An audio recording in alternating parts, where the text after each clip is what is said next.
sir, ano po ang nakikita nyo solusyon kung yung ibang competitor sobrang binabagsak ang presyo? Halos apektado yung market ng industry. Dapat po ba sumabay kami kahit alam namin mababa yung markup, makuha lang yung client? Sa business, hindi talaga maiiwasan yung tinatawag natin na price war. Inevitable yan. Halimbawa, sari-sari store, nagtayo dito, magulat ka after 1 month, sa kabilang kalye may sari-sari store na rin. So talagang may competition. Pagdating naman po sa price war, depende po kung sasabay ka sa kanila or hindi. Subjective po yan. Number 1, pinakamabilis na solusyon, pwede kayong sumabay. Tapos, mas i-improve nyo po yung marketing ninyo. Dapat mas marami kayong customer na marating or dapat mas marami kayong customer na ma-reach kumpara doon sa competitor ninyo para ma-surpass nyo yung sales, yung benta nila. Now, habang ginagawa nyo yun, dapat may brand awareness na. Yung branding ninyo, yung company logo ninyo, dapat sa lahat ng mga supplies, dapat present yun. Importante po yung brand logo natin para may recall tayo sa mga customer natin. So, number 1, pwede kang sumabay, increase mo lang yung marketing mo, tapos ilagay nyo po yung logo ninyo. Ngayon, kung hindi talaga mako-compensate kasi talagang hindi ko talaga kaya na sumabay kasi talagang babagsak yung negosyo namin pag sinabayan ko sila. May mga tao kung pinapasweldo, may pwesto kung binabayaran. May hirapan kami. Kaya ka naman problema, meron tayong tinatawag na scarcity mentality. Ibig sabihin, iniisip natin na kukuha na nila lahat ng customer. Hindi ho totoo yan. Marami pa rin pong customer. Marami pa rin pong willing bumili ng mas mahal. Marami pa rin pong hindi pa nakikita yung competitor nyo at kayo. Marami pa rin mga bagong customer na pwede tayong makuha. Ito po yung solusyon ko dyan. Gawa kayo ng business package. Dyan malaki ang kita. Bakit? Sa business package, hindi yung produkto binibenta mo. Yung binibenta mo yung sistema ng negosyo. May value kasi yan. Intellectual value, experience value. Lahat yan may value yan sa inyo. Doon tayo mag-focus. Gawa kayo ng package. For example, may kasamang printer na ganito yung tinta, ito yung pwedeng kitain, ito yung ganito. Kasi bakit? Sila yung pinakamagandang customer mo na pwede kang kumita ng malaki. Bakit? Wala silang idea. Zero knowledge sila. So technically, lahat ng sasabihin mo is maniniwala sila. Mapapa-oo mo sila. Malaki pa yung kikitain mo sa kanila. Tapos, pag nagre-repeat order na yan sila, dahil may business package nga sa'yo, make sure na may kontrata yung business package ninyo na sa inyo lang sila kukuha ng produkto. So, if there's price war in the market, create your own market. Yun po ang pinakasolusyon dyan. Mag-create ka ng sarili mong ecosystem ng negosyo mo. And that's the best advice that I can give para doon sa mga inaapektuhan ng price war. Laliman po ninyo yung isip ninyo. Create your own market. Tapos ang maganda niyan, pwede nyong iset up yan sa Facebook marketing. Example, start your own printing business. Sir Raymond, kasi kulang pa ako ng supplies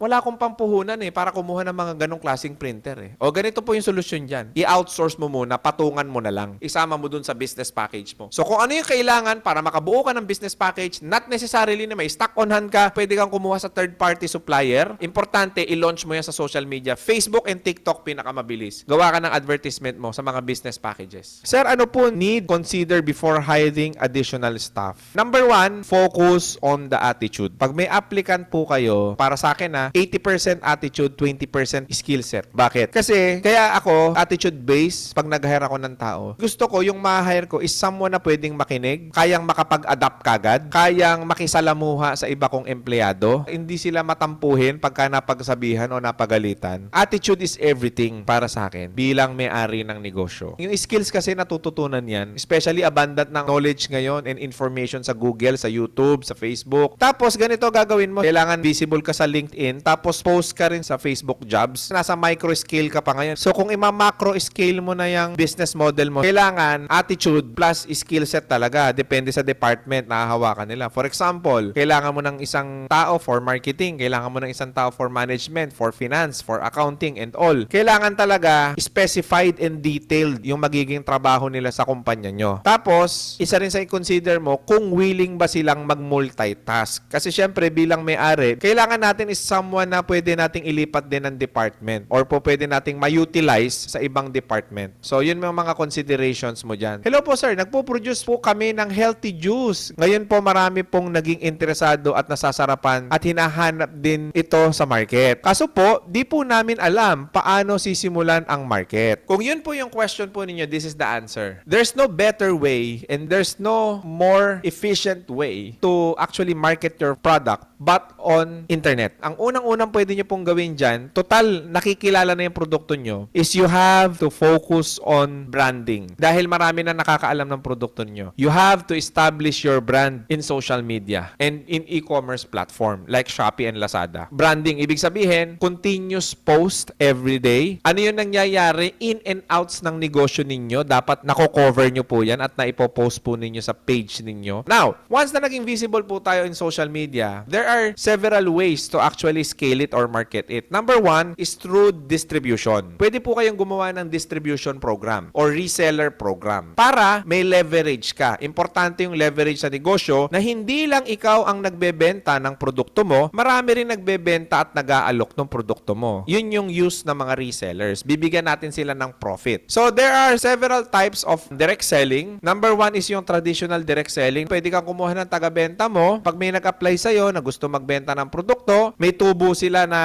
for example, 5%, 3%, and 1%. Ang tawag po dun is unilevel. May leveling system. So, kailangan yun po ng system pagka ganun po yung sistema. Meron pong nauso ngayon yung distribution process. Ang distribution naman, ito po, nagdidepende siya sa MOQ, Minimum Order Quantity. Example, meron kayong regional. So, ang mako-cover ni regional is yung buong region. Example, region 1, region 2, region 3. Meron po kayong provincial. Example, sa region 1, pwede niyang provincial siya ng Pangasinan, yung ganyan. So, kada province naman ang hawak niya. Number 3 tier naman yan is yung city distributor. Tapos, after nung city distributor, there is this what we call reseller. Si regional distributor, mas mababa po ang presyo niya. Mas mababa niya nakukuha yung produkto sa inyo kasi ang order niya mas malaki. For example, gusto kong kunin yung region 1 to. Ano yung requirements mo? Kailangan mong umorder sa akin at least 500 to 1,000 bottles. Mas mababa ang kuha ni regional, mas mataas ng konti naman si provincial. Para pwedeng kumita si regional kay provincial. So, kukuha si provincial sa regional niya. So, si provincial, mas mababa yung MOQ niya, pero mas mataas yung presyo niya ng konti kumpara kay regional. And city distributor naman, mas mababa naman ang presyo ni provincial kaysa doon kay city. Para may tubo naman si provincial pag bumili yung city distributor. Ang tanong, si city distributor ba pwede rin bumili sa regional? Pwede rin po. Pero ang priority, dapat bibili siya sa provincial. Tapos reseller. So ito, iba't iba ng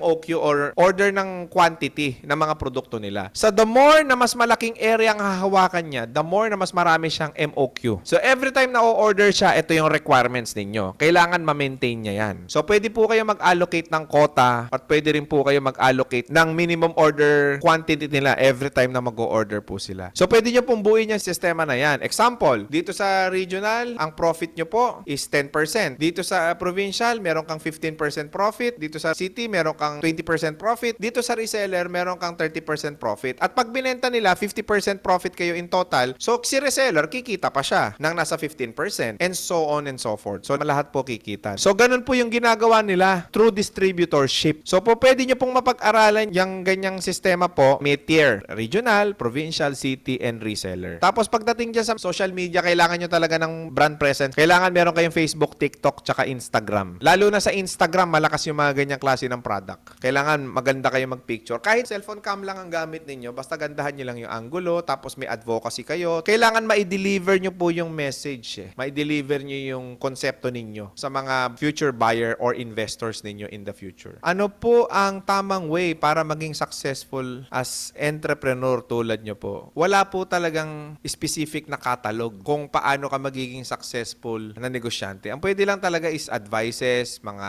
principles, and all. Pero subjective po talaga lahat eh. Pero para sa akin, pinaka-importante. Kung gusto nyo pong maging magaling na negosyante, ito po yung unang-una talaga, ini-experience po yan. So, ibig sabihin, you have to do it. Even magsimula ka lang sa maliit, you have to practice sales. Kailangan mag-aral kayo ng sales. Kasi sales is the lifeblood of every entrepreneur. Kasi kung walang benta, hindi tatakbo ang negosyo. So you have to learn sales. Maghanap po kayo, mag-research po kayo. Kailangan ma-master nyo po muna yung sales. Secondly, to be a good entrepreneur, you should have an eye na makita po ang oportunidad. Kailangan may mata kayo. Paano ako magkakaroon ng mata sa oportunidad? Kasi marami po hindi nila alam kung ninegosyoin o hindi eh. Para magkaroon ka ng mata sa oportunidad, kailangan lagi po kayong open-minded. Pag kami nag-o-offer sa inyo ng opportunity, honestly, pakinggan nyo lang po. And sa gut feeling nyo po, sa kutob nyo po, doon nyo malalaman kung bagay ba sa akin to o kung hindi. Kung kaya ko bang gawin to o hindi. Mafe-feel nyo na kagad eh. So susundan nyo talaga yung intuition ninyo or yung kutob ninyo once na may nag-o-offer sa inyo ng negosyo. So masasize nyo na kagad eh. Subjective nga eh. Depende sa personality mo eh. For example, ang personality nyo, mahilig kayo halimbawa magluto. Definitely, ang i-advise kong negosyohin mo is pwede ka magtayo ng maliit na karinderya or maliit na food online store. Pwede po yan. Alam nyo ho ba yung lutong bahay na irerehistro sa Food Panda? Para lang po alam ninyo. Kung halimbawa, mahilig ka magluto, ang ma-advise ko sa'yo talaga is start sa food. Practicein mo, experiencein mo, nagawin mo na siya kagad. Follow your intuition. Kung halimbawa, mahilig ka magkalikalikot, suggestion ko sa'yo, pumasok ka sa isang negosyo na mag-fit in talaga doon sa personality ninyo. Kagaya ng mga magkukumpuni ng mga aircon, ng mga services. Umpisahan mong mag-aral. Umpisahan mong mag-research about it. Para mas lalo pang maging mataas yung chance nyo na maging successful, equip yourself with knowledge and information. Kasi, tandaan nyo, ang skills na tututunan, na pag-aaralan. Paano mo mapag-aaralan kung wala kang know-how? Hindi mo alam kung paano. Kaya kailangan aral talaga. Hindi po komo, nakagraduate na tayo before or marami na tayo narating sa buhay natin, hindi na tayo mag-aaral. So, kailangan talaga mag-aral pa rin. Bago ka tumaya sa negosyo, kailangan meron tayong tinatawag na calculated risk. Kung papasukin ko tong negosyo na to, ang pera ko halimbawa 10,000, ang i-invest ko lang dyan, maybe 2,000 o 1,000 pesos lang. Subok lang muna. Huwag kayong susugod ng malakihan kagad at big time kagad. Hindi ho magandang practice yun. Pagka nagnegosyo ka, hindi yung ibibigay mo na kagad lahat. Isusugal mo na kagad lahat. Hindi po ganun. Kailangan kalkulado mo. O ito, kung malulugi ka, kailangan meron kang budget para makapag-adjust ka pa. Meron ka pang budget para ma-improve mo pa yung sistema. Yung iba ho kasi, buong ipon nila, isinugal nila laan saan? Sa negosyo. So ano nangyayari? Yung hindi kumikita, medyo nagfe-fail yung negosyo, na-stress, na-depress. Dahil stress and depress yung tao, anong gagawin? Wala na sa tamang desisyon. Kung ano-ano na ginagawa, nararatel na, natataranta na. So ano nangyayari? Nagfe-fail yung negosyo, naging failure din siya. Kaya kailangan aral.